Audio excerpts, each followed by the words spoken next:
This is a safe space where you will feel empowered to embrace who you are, supported without reservation or expectation, and not judged for being pretty messy. Hi guys, welcome to the Pretty Messy podcast. You're with your hosts Michelle and Zoe, and today we're on episode 2. We're going to be talking all things spiritual well-being and intuition and all the things that go along with it. one of our favorite topics. Yeah, so let's get into it. I think that's also like one of the things that we like really connected on when we first met, like talking about like energy and frequencies and all of that, because I feel like we really believe in that, and like being on a certain frequency, you attract certain people in your life, and that's why we feel like we attracted each other, because we like were on the same level and wanting the same things out of life. That's so true. Yeah, we always say how we were like on the same frequency and we like needed each other. Yeah. In that moment. Because like before I met Zoe, I was like on this full like self-growth and like completely like changing my mindset. Like I did a full 180 and like had like a spiritual awakening and like epiphany about like my mindset and like what I wanted out of life, and just like realizing I had like full control over my life. Like I'm like the co-creator of my own life, and before I was just kind of living in like a victim mindset. So like when I met Zoe, like our conversation just flowed, and we just had so many similarities in like our mindset and how we thought about things and like goals in life. And I was just like, whoa, I really attracted this amazing girl in my life that just literally is just like matching my frequency. So like she's like literally the byproduct of that. I think like being like you attract those kind of things when you're in tune with your body and like everything's aligning, you're listening to your intuition. Yeah. And I think intuition's like a really big thing, especially for you. Yeah. I feel like it's one of those things that as women we have a really like strong intuition and gut. Like our gut is like our second brain. Like it really like tells us everything we need to know. I feel like we need to trust our gut more as women, because we always have strong gut feelings, and then we end up overriding that by like overthinking and like, you know, maybe even thinking what society expects of us and what people will think of us. But we should just listen to our gut and actually just follow our heart in that way, because if it feels good for us, like why would you question that? Like just do it if it feels good for you. Like it's not going to make anyone else happy or unhappy. Like that doesn't really matter. Like I think it is mostly about how you feel about your life and your decisions, and that's how you should always like just make your decisions by following your gut in that way. And when you follow your intuition, then you are going to follow the right path for you. Yeah, I think this is a big chat we had yesterday. Like when you're faced with like a lot of choices and like you kind of want all the choices, and like I find it hard not to choose one that's like the best for someone else rather than myself. And Michelle was really like, but how is that going to make you feel? Like if you just think about what you're going to feel like in a few years or months time after making that decision, is that going to be the right decision for you? And I think that that is super like important point, is like how the feeling that you're going to get from it is a lot to do with your intuition. And I think like you were thinking about all the other factors and like how was making other people feel, and like there was so many different things like options that you had, but then I was just like but what decision is going to make you feel the best? Like long term, if that thing worked out, is that going to make you really happy? Like that's how you would make the decision. I think that's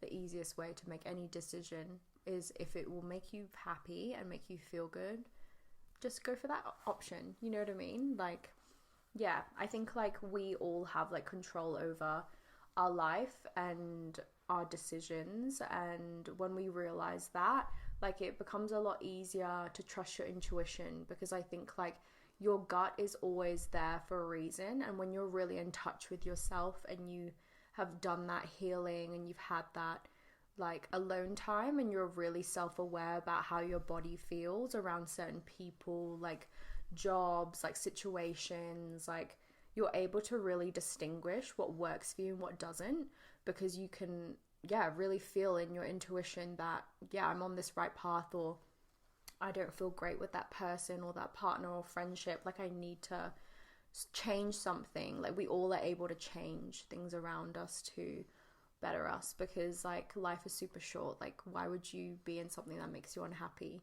Yeah, and, like, just for the sake of making someone else happy. And I think like as an empathetic person, it's hard to put yourself first, but if you like lead with yourself, you make the best decisions, you never and best lose. choices. You never lose, because at the end of the day, like all you've got is yourself. It's right? so true. Yeah, no one's ever gonna have the best interests at heart for you other as than they yourself. do for themselves. Yeah, that's so true. Yeah. So yeah, I think if there's one tip with someone trying to like get in touch with their intuition is like listen to like your feelings, your emotions, and how it makes you feel. Because I think like a lot of the time people want to be in touch with their intuition and then they overthink it, and then they think, oh, you know, I don't know, but your body does know, your mind does know, like you deep your down soul you know. knows. And I think like not overthinking it is sometimes a good idea, but like also just thinking about your feelings and like the result of your choices. How will you feel? Because you want to be feeling the best at the end of the day. Yeah, exactly. And I think it does take time. It takes time to tap into yourself. And I think it's also knowing yourself. Like, trusting your gut is really knowing yourself and having that time to get to know yourself. And I think throughout your 20s, you actually become deeper in knowing yourself because, you know, you've gone through so many experiences. And I feel like personally, I've been like 4 different versions of myself my whole life. Like I've like finished a chapter, then the next chapter, and I've just been like completely different versions of myself and grown every time. And I'm like really grateful for all the experiences that I've been through, because I wouldn't not be where I am today like if I didn't go through those like bad experiences. And like I think everything that I went through has always told me to come back within myself. Like I've always like put other people before me, like partners and friends and stuff, and like put things before myself, and I've always suffered and lost myself along the way for doing that. And like it's always taught me to come back into myself, and I literally only have myself at the end of the day. And do you think like upon reflection of those events, like you've noticed your frequency and energy weren't aligned when you didn't choose what's 100% best for you? And I didn't feel myself, I didn't feel grounded, like I just felt really lost and out of whack because I wasn't in tune with myself, because I was living on someone else's frequency. I was doing things that they wanted, that was on their frequency, that wasn't on mine. And that's why I felt so in touch with my inner being and like my gut and intuition. And that's probably why I didn't trust my intuition then, because I wasn't living for myself, I was living for someone else. Yeah I think that's important to like note, like you need to live for yourself, because everyone else is living for themselves. Like that sometimes happens with me. Like I get lost in relationships, and I have before, because like I give everything to it. I don't think I would, like now that I've been on this wellbeing journey, especially in like the last few years, but I did get lost in relationships, and I would like give everything to them that I felt like I had no power back. And like you always want to maintain power, like whether you're in a relationship or not, like you want to remain powerful like over your own thoughts, feelings, actions, and everything, so that you can, you know, make the best choices based on you and your life. Because those relationships aren't always going to be there. I mean, you obviously hope they are, and that's why you go all in, but you can't expect that they will be. No, I relate to that. Like I feel like I do that too. Like I lose myself. It might be also because we're with the wrong people too, because I feel like you shouldn't feel like that with the right person. You should feel yourself and more. Like they should inspire you to be even better version of yourself, rather than feeling less like yourself. And I completely like empathize for that, because I completely have been through that experience where I felt like as I've dated someone over time, I've lost my sense of self and like my magnetism, and like, because I feel so powerful when I'm single, because I just do everything for myself. Like I spend so much time alone, and I really reflect, and I do all this self-growth. I have all this time and energy to put in myself. But as soon as I'm like with like partners that didn't serve me, I felt like I lost that spark, and like I wasn't putting in energy into myself like I would when I was single. Yeah. And I feel like the right people in your life, friendships or relationships, they will fill your cup and more. Do you know what I mean? Like, it should feel like you're overflowing and you're like glowing and you're just yourself, but even better. Yeah. Yeah. I so agree with that. Yeah. No, I like completely agree. Like, it's just like one of those things, like throughout life, like learning to find balance within your life and yourself and juggling everything, because there's so many elements to life that it can be hard to like trust that you're on the right path, but your intuition is your feeling that you have in your gut will tell you if you're on the right path. Like, no matter what that is, like with a career, with a relationship, like just don't ignore that gut feeling that you have, because I feel like I've ignored my gut feeling so much, like in my 20s, and like it's always ended the way that I thought deep down that it would end. You know what I mean? Like when someone wasn't for me or friendship wasn't for me, I always had like a gut feeling, but I'd always kind of push it aside and like make excuses for people because I just wanted to see the best in people. Yeah. And it's just like, yeah, you just suffer for it every time when you ignore that feeling. Yeah, and I think the more you listen to your intuition, like the stronger the noise grows, you know? Yeah, so true. Instead of like pushing it down and then you're confused about what you should listen to. But like the more you listen to it, the easier it is to get those, you know, that noise. It's like you should make this choice or that choice. Yeah. So it's just a time thing. Yeah, actually, when you said that, that makes so much sense. When you're confused about a decision, I reckon it's because you really deep down know that a decision is right for you, but you're making it hard for yourself to pick that decision because you want a different outcome. Do you know what I mean? Like when you want a different outcome, but you know deep down what you want and what you need is very different. That's so true. And like when you're confused, it's because I think deep down we all know the right decision, but we just ignore it and we don't want to pick it because we want a different outcome. But we should just have trust in the universe and that it has a plan for us, and that you just have to let it go and like have faith, like that it's going to work out, and that, you know, just keep focusing on you. Like I think like alone time is so like important, like when you're focusing on yourself, like and being by yourself, like that's when you can really tap into knowing yourself and your inner being and your intuition, when you have that time alone. Yeah, I think it's just so important to be comfortable being alone, because when you're surrounded by a lot of people all the time, I think like the noise of the weight of people's opinions can really cloud your judgment and your intuition. And when you really have that time alone to sit in silence and actually reflect, if you want to reflect and like be self-aware, because some people don't, like they don't have that time to actually reflect on, you know, if they're happy in life or if they're happy in that relationship, what serves and what doesn't.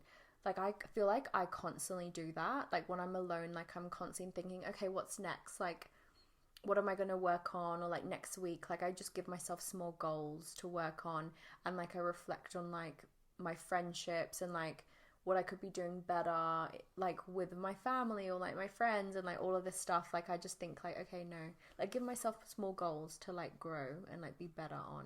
Yeah, and I think like especially for you, like while I mean I've had alone time for a couple of years now, so maybe like recently you've been talking a lot about Abraham Hicks and how that's been helping you. Yeah, my psychologist actually, she's the one that brought me onto these videos on YouTube. I type in like Abraham Hicks and like a topic of whatever I want to listen to, and there's literally so many videos on her discussing how law of attraction and the laws of the universe play part in our lives, and like how we like are the sole creators of our reality. Like we actually have so much control, more than we realize, over our emotions, our thoughts, our actions, like literally everything. Like we can manifest anything we want as long as we are on like a really good high frequency and constantly doing things that make us feel good, because like your emotion, she says, is like super important in playing the part of attracting things in your life. And when you're constantly feeling good, your frequency's high, you're vibrating high. So then all those great things that are also on a high frequency will match it and attract it into your life. Yeah, and I think like listening to things like that is something that you do when you do have that reflection and alone time. And then when you listen to videos like Abraham Hicks, or whatever you like, I mean, there's so many different ones out there that you can listen to. It's just like having that reflection time, I think, is super important. But like you say, like, not everyone wants to do it, or is like self-aware enough to do it. So I think it's like a really beautiful journey to go on though, by yourself, and just like find what works for you. I love like self-help books and podcasts and like, you know, things like Abraham Hicks, because it opens my mind up and gives me knowledge about things that I've never ever like been able to like comprehend before, or just like a new way of thinking that I never was taught growing up. Like, you know, as you get older, like you kind of have all these limiting beliefs, like when you grow up, like from your parents and your upbringing, that you just think like life's a certain way. So like listening to like all these like self-growth and self-help books, it just opens your mind up to like a new way of thinking. And like I feel like when you unlock that, like the possibilities are endless and what you can attract in your life. Yeah, I agree with that. I love when you listen to like a really good, or you read something really good in a book, and it just like inspires you so much to, you know, go out there and, you know, try something new, or like try some new habit thing, whatever it may be. There's just so much information out there, and I mean, what works for us might not work for everyone. Yeah, but I think like searching YouTube videos is like a good place to start. It's free. Yeah, it's free. There's you so can listen much to it on on your way to work. Like, it doesn't take much commitment. So true. Instead of listening to music and like Nicki Minaj popping pussy and everything. Like, music can have like different effects on the brain, right? And I think most like music is like to be a depressing frequency or something like that. So I try and like avoid it unless like we're out, like if you're out with friends, like it's nicer to be in the car not listening to like some motivational podcast. But when I'm alone and I've got a long drive, I love a good like audiobook or podcast or something like that. That's gonna just like make me feel excited, inspired, even just like that 1%. I always listen to like podcasts and like self-help audiobooks like when I'm doing my makeup in the morning, like setting myself up for the day, because like when you set yourself up for the day, it's just kind of a snowball effect. If you feel good and inspired, it's just you're gonna feel good and inspired for the whole day, and you're gonna attract things that are like-minded. Yeah, it's not hard to chuck something in there. Yeah. So I think like if we were going to leave you guys with something today, it would be like, just try listening to something new. Yeah, try on your way to work, while you're getting ready in the morning, whatever it may be. Like, you do have time, and sometimes it's better to like listen to someone else talk and inspire you than listening to your own thoughts. Because I think sometimes I can talk myself out of things in the morning, but if I've got like a podcast on and it's inspiring and it's like, you can do anything, I'm like, wait, it's a new day, I can do anything. So those affirmations, I feel like some people feel awkward doing affirmations. Do you feel awkward, or do you love them? Like staring in the mirror? Yeah, like, no, I've gone past the awkward stage. Yeah, like when you just tell yourself, because sometimes I do that in the morning when I wake up. Like, I tell myself like really cheesily, like, I'm beautiful, I'm capable. But it's almost like when you're constantly telling yourself, you actually do believe it subconsciously. Like, it's like the subconscious beliefs that you ingrain, like the habit of doing it all the time. Like, even though it might feel stupid at first, you actually do like ingrain it within your psyche that you're beautiful, you're confident, you're capable. Like, you know what I mean? Your mind only knows what it hears. Yes, so what true. You tell it is literally everything. Yeah, it's so true. And my psychologist used to say to me, like, if like thoughts didn't serve me, I would just visualize them as clouds in my mind, and like that they were just passing by, and I can pick what I want to entertain in my mind. Stays. Yeah, and I really loved that idea, because like I'm a very visual person, so to visualize my thoughts as little clouds, I'm just like, yep, no, they're going to pass by and I'm not going to entertain that one. Yep, that one's fine. Like, you know, I speak to myself internally like that, like hold myself accountable. Yeah. I love that. Yeah. But that's all that we have for today, guys. Thank you so much for listening to our second podcast. We have weekly podcasts that come out. So yeah, stay tuned for next week. Thank you so much. Bye.